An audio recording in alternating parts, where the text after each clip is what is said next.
Hey folks, I'm Dan Dworkis. I'm an ER doctor and the author of The Emergency Mind, Wiring Your Brain for Performance Under Pressure.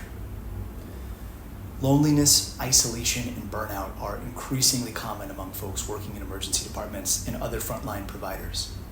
Unfortunately, one of the times that it's easiest to feel most alone is when you're talking with friends and family who don't live in your world. This question, so how was your day, although well-intended, can be incredibly painful and hard to work with. In this short video, we're going to dig into how to answer this, and we're going to talk about a couple strategies to give you a few options of what to do. First, though, I'm going to tell you a story. And my story is going to start in Christmas, this wonderful AI-generated Christmas village we have here. It was a Christmas a couple years ago, and I had friends and family at home who were cooking. I was in the ER working a shift, and I knew when I came home, I'd be greeted by people that I loved and that I cared about, and that we'd have a wonderful meal. Unfortunately, that's not always how the ER works, as you all know. So this was my world, a world of death and suffering, and I came home covered in blood. I knew as I was driving home with that blood on me that I was coming from a world that looked like this to one that looked like this, and I was going to hit it like a tidal wave. The difference between the lived experiences we had just gone through was so massive. And I knew I'd walk into people that loved me, that cared about me, but that didn't live in my world, and they'd say something like this: "So how was your day?" And in their mind, they'd be doing it because they were doing something here. They were bringing community and warmth and strength, and they were trying to support me as a human being. But what it felt like to me, and my guess is what it sometimes feels like to you, is a lot more like this. A situation where you are isolated, you're alone, you feel like you're maybe contagious, you're bringing bad things with you from the hospital or wherever you work back into the realm of your friends and family. Or maybe it doesn't feel like this, maybe you're farther away. Maybe it's more like this, and you're truly feeling alone, and you don't have the ability to connect here. So how was your day? So what do we say? I'm fine, and we don't talk about it. Only we're not fine. A lot of the time we're more like this. We're alone, reaching out for connection, and not really sure how to connect to the people that care about us the most. What we're going to do here is hopefully give you a couple of other options of how to answer this question. It's not going to erase the pain and suffering, but it's going to give you some tools to work with that might make a big difference.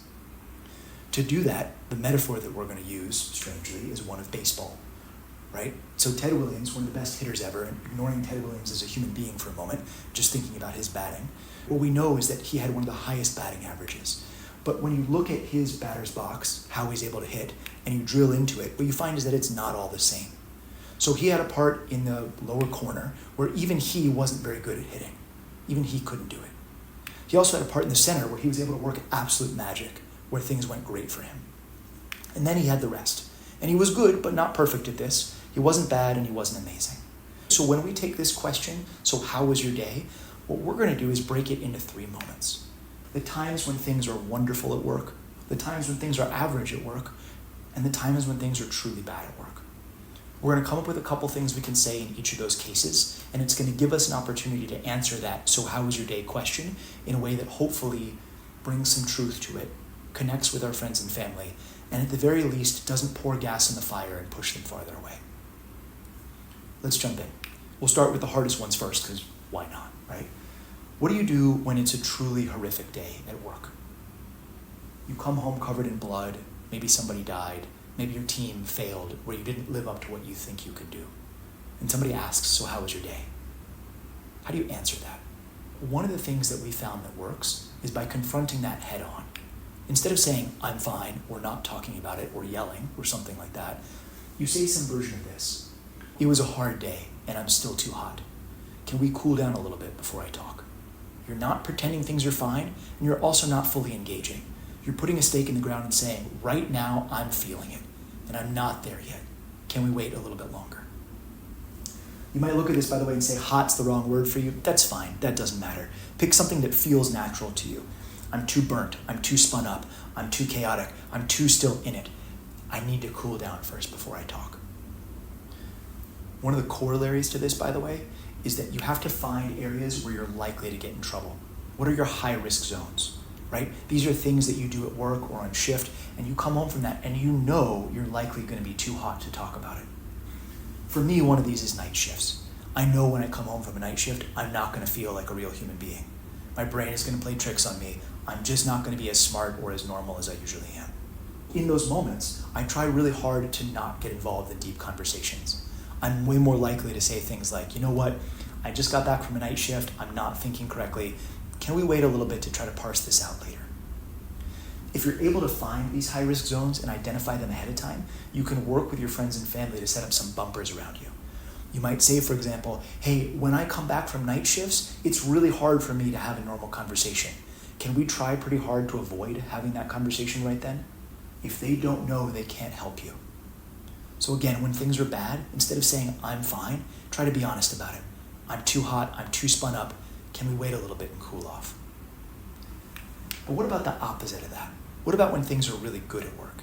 And it's funny, but in a way, this is actually a harder question for a lot of us to answer, right? We're very tuned to what happens when things go wrong, and it's a lot more challenging for us to handle when things go right. So what does a great day really look like? Is actually a pretty challenging question, and I would encourage you to really push on that. What does a great day look like for you at work? How do you know when things go wonderfully, when you feel proud of what you do? What does it look like? If you're like me, when I started really thinking about this, a lot of the answers you're going to give are that nothing bad happened. I just want to say that again. Good is not the same as not bad. You really have to push harder on that and try to figure out what great looks like. So ask yourself, what does a great day look like? And don't settle for just the lack of bad. Once you've done that, once you have a vision of what a great day looks like, then go back and answer this. What do you say to your friends and family when you did have a really great day? Another thing that's worth considering is that for a lot of us, when we practice at the top of our ability, when we do the things that we are uniquely qualified to do, it's in the setting of a truly horrific day for somebody else. Somebody else might have suffered or even died, even though we practice at the top of our ability, and we're proud of that practice. So there's a complexity in there, a challenge, right? And so when somebody asks how our day is, there's a bunch of different things that are going on in there. So what do you say? One thing that we found works is talking about the team first, right? The team did really great today, and I'm really proud of us.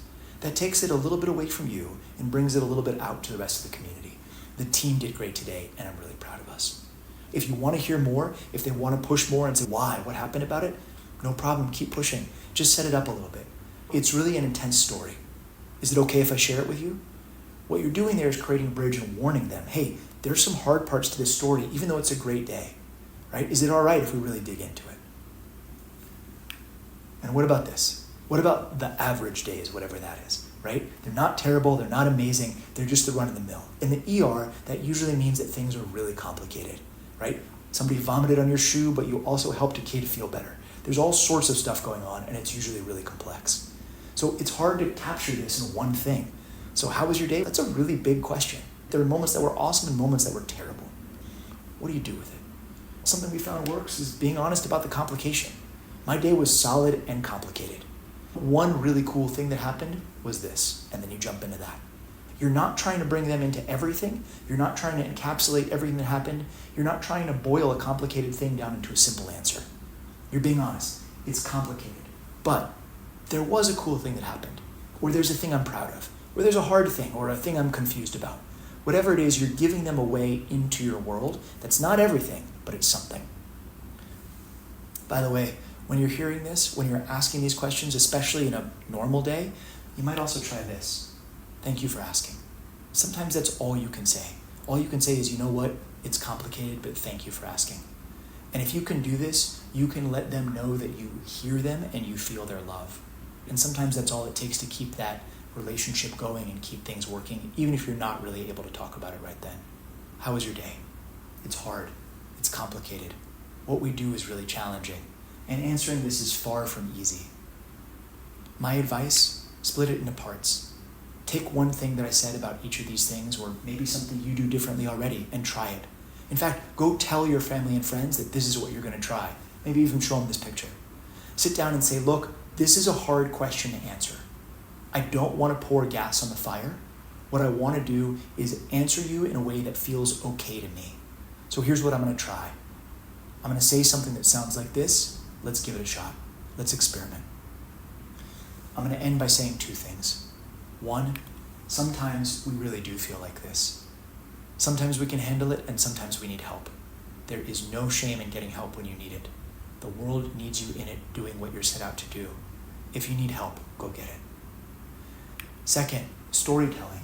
What you're doing by answering this question is an incredibly powerful thing for building community. If you can try it, if you can try to answer, so how was your day, and bring people into your world, you're going to find an incredible depth and richness of community that you might not have found otherwise. I hope this helped, and I hope you enjoyed it. If you want to find out more about what we're doing, come visit us at emergencymind.com.